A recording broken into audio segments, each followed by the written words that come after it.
In this lesson, we're going to write our first regular expression to match IP addresses. And this is going to be IPv4, the old style IP address that we're going to be validating. Let's take a look at our file. So we have 255.255.255.255, which is valid. 1.2.3.4 is valid. Our regular expression will allow 0.0.0.0, although that is not actually a valid IP address. 127.0.0.1, which is the IP address for localhost, the local machine, is also a valid IP address.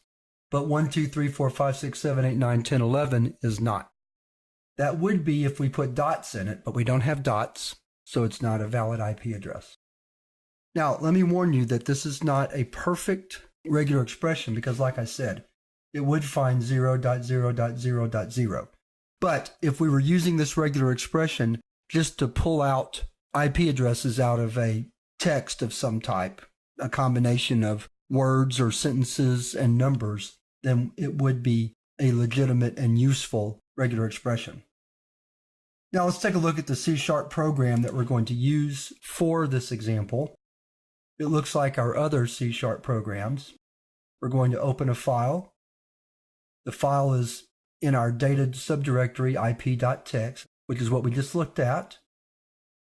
Then we have a string variable to store each IP address. Then we simply loop through the file and match IP addresses against our pattern, our regular expression, and it will return the ones that match. So let's write the regular expression now. Got the cursor in the right place. First thing we want to do is anchor on the beginning of the string, so we'll put a caret symbol.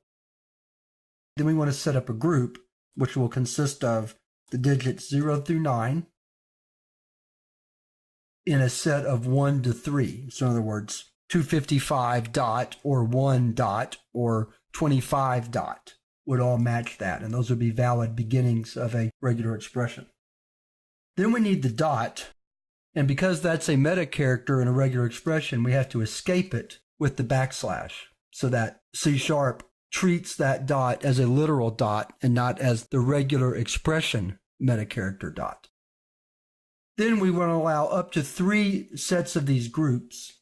So first we're going to close the group, then we'll put 3 in braces, indicating we can have 3 sets of up to 3 digits. The last set we will write out separately.